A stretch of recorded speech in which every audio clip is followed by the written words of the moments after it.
In 2012, well-known atheistic blogger Leah Libresco put out a blog post titled, "This is my last post for the Patheos Atheist portal." In the post, she explained that she was no longer writing for the atheist site because she was no longer an atheist. During the months prior to the post, her rational investigation led her to the conclusion that God exists. What made her change her mind? Throughout her time as an atheist, she struggled to come to grips with how humans can adhere to an objective morality that applies to everyone if there is no God. As she searched for answers among atheistic thinkers and writers, she admitted that their answers were inadequate.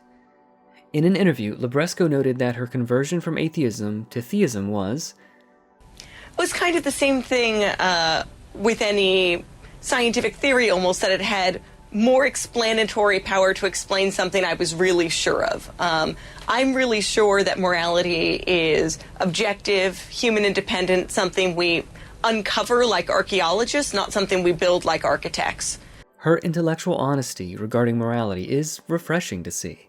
Her conversion highlights an important aspect of the process of searching for truth: explanatory value. With an ever-increasing number of skeptics, unbelievers, atheists, and agnostics around the world, it's important for Christians to look for ways to teach them about God. One effective way to do that is to show that the concept of God maintains much more powerful explanatory value than atheism for the realities that we see around us.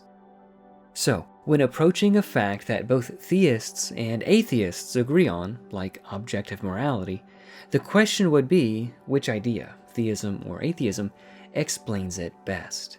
Or, if there really is a God, what would we expect the world to look like?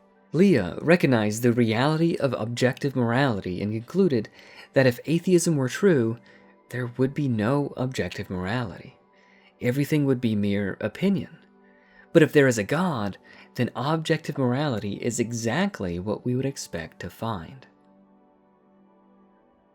It might surprise you that both theists and atheists overwhelmingly admit that humans are predisposed to believe in an intelligent creator of some sort. Richard Dawkins, arguably the world's leading atheistic thinker, asked the question, why, if it is false, does every culture in the world have religion? True or false, religion is ubiquitous, so where does it come from?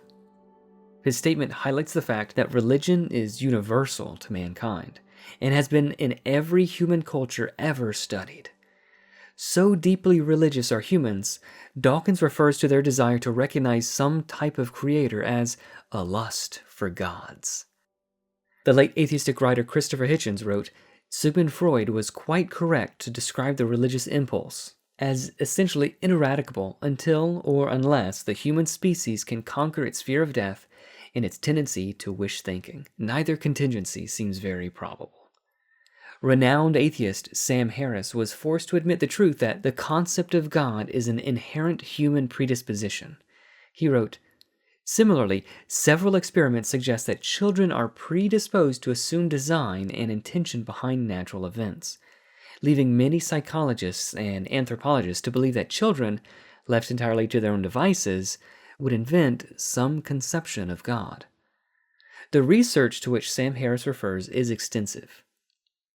Childhood Origins of Adult Resistance to Science, which was published in Science magazine in 2007, suggests that children tend to attribute purpose and design to virtually everything, a tendency the authors call promiscuous teleology. The paper notes, when asked about the origin of animals and people, children spontaneously tend to provide and prefer creationist explanations. This paper concludes that the proposal that children might be intuitive theists becomes increasingly viable, and together these research findings tentatively suggest that children's explanatory approach may be accurately characterized as intuitive theism. In an extensive 49-page article in Cognitive Psychology, Margaret Evans wondered aloud, why is the human mind, at least the Western Protestant mind, so susceptible to creationism and so comparatively resistant to naturalistic explanations for the origin of species? In light of the current research, researchers have admitted there's by now a large body of research suggesting that humans are natural-born creationists. When we see non-random structures and design, we assume that it was created by an intelligent being. And evolutionary biologist Richard Dawkins was right to complain then that it seems as if the human brain were specifically designed to misunderstand Darwinism. Overwhelmingly, the atheistic community recognizes the reality that humans are born with a lust for gods, or a promiscuous teleology, or a penchant toward intuitive theism. So which understanding of origins, atheism or theism, best explains why humans exhibit intuitive theism? Both atheists and theists admit that belief in an intelligent creator comes naturally to humans. But this idea poses a serious problem for the atheist because the concepts of God and religion are extremely costly to the human race and are not easy to explain away naturalistically. As Paul Copan noted, attempts by these new atheists to explain away theology fall short of telling us why the religious impulse is so deeply embedded. If God exists, however, we have an excellent reason as to why religious fervor should exist.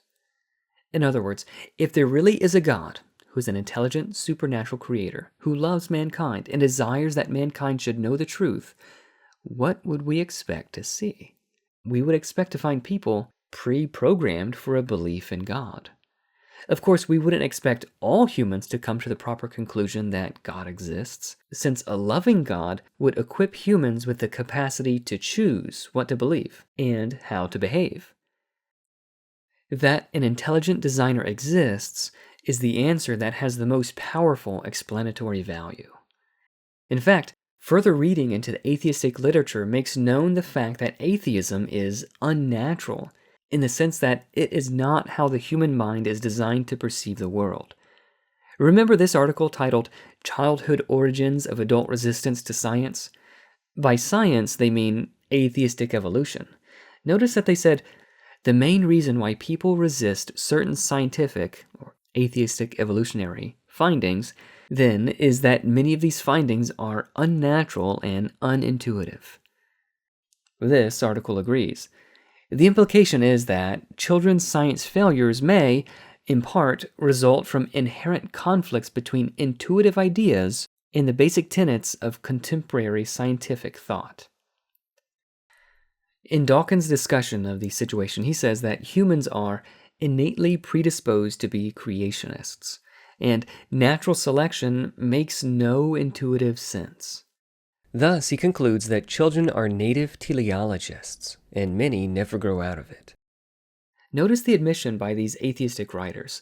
They are forced by the evidence to admit that humans are naturally inclined to believe in an intelligent designer. They are further forced by the evidence to conclude that the various tenets of atheistic evolution are counterintuitive and unnatural. Yet, in spite of the evidence, they cling to the idea that somehow this situation can be reconciled with the belief that God does not exist. Notice that a presumption of atheism could never have predicted that humans would be intuitive theists. Nor do the purported atheistic answers to the problem provide adequate explanatory value. The simple and most powerfully supported conclusion is that God exists. And that is why humans are innately predisposed to be creationists. Once God's existence is established using humanity's intuitive theism, the next step would be to see how God expects his creatures to use this pre-programmed disposition. If we can establish that the Bible is God's word, and we can, then we can go to it to determine the proper human response. First, we can see that God expects everyone to use this predisposition to accurately assess the evidence that he has provided, to come to the conclusion that he exists. Romans chapter 1 bears this out. For the wrath of God is revealed from heaven, against all ungodliness and unrighteousness of men, who suppress the truth in unrighteousness, Because what may be known of God is manifest in them, for God has shown it to them. For since the creation of the world, his invisible attributes are clearly seen, being understood by the things that are made, even his eternal power and Godhead, so that they are without excuse. Because although they knew God, they did not glorify him as God, nor were thankful, but became futile in their thoughts, and their foolish hearts were darkened. Notice that the Bible makes it clear that these men suppress the truth, even though what may be known of God is manifest in them. Furthermore, unbelievers will be without excuse, because they are equipped with the evidence and the inherent predisposition and ability to arrive at the proper conclusion. In his sermon on Mars Hill to the Athenians, the Apostle Paul explained that the Creator has made from one blood every nation of men to dwell on all the face of the earth, so that they should seek the Lord and perhaps feel their way toward him and find him. Paul's statement corresponds perfectly with the idea that God has so designed humans that they naturally feel their way or reach out toward him. This would also fit perfectly with the fact that many psychologists and anthropologists are led to believe that children, left entirely to their own devices, would invent some conception of God. Humans are reaching out for God. Notice then the divine plan for salvation. First, a person seeks or reaches out for a creator. That person is able to find the Creator who designed humans and instilled within them the ability to know him. This knowledge of the Creator should lead them to the conclusion that humans are his offspring and not the product of a naturalistic chance process. The truth was sufficiently verified by the life and death of Jesus Christ, who will ultimately judge all mankind based on the overwhelming evidence God has supplied and their inherent ability to assess that evidence correctly. Special thanks to Apologetics Press and Kyle Butt for this material. For the full list of references, see the online article linked below. If you have any questions or would like to study the topic further, please reach out. We'd love to hear from you.